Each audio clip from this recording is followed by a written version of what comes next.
بسم الله الرحمن الرحيم اللهم صل على سيدنا محمد وعلى ال سيدنا محمد وبارك وسلم.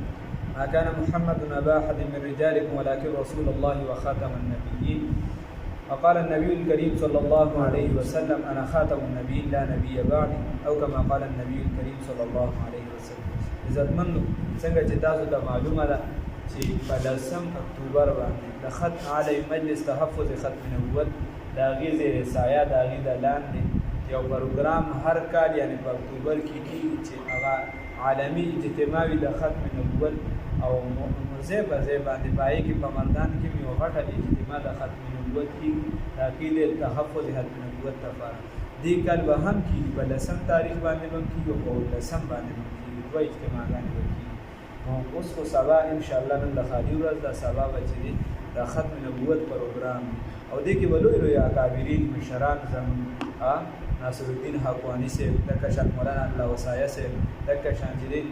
یعنې شجاع آبادي صاحب، لوی لوی اکابرین مشران د سیمې علما د دې ځمکې او نور زموږ کاري کرام الحق صاحب، د استاد محترم مولانا سجاد الحجازي صاحب، استاد محترم مولانا مفتی نبی محمودي صاحب وغیره لوی لوی اکابر به تشریف راوړي چې موږ ټول مسلمانان په ګڼ شمېر سره په دې کې شرکت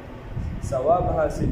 د عقیده ختم نبوت کار دی. دې ته ونه ګورو څوک دي او څوک نه دي، څه کوي څه نه کوي، بس زما کار دا دی چې زه لله فی الله د الله د رضا دپاره شریک شم.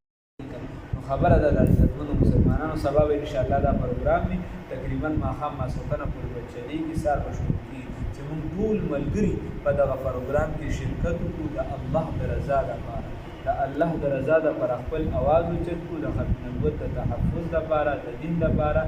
او په دې کې د چا د پارټۍ شکار نشو، د تنظیم شکار نشو چې دا ونه وایو پلانکي پارټۍ یې کوي نو موږ یې نه کوو یا پلانکي یې ولې نه کوي وغیره. هره پارټۍ دې وي، که کشمل وي، که پیپل وي، که جمعیت وي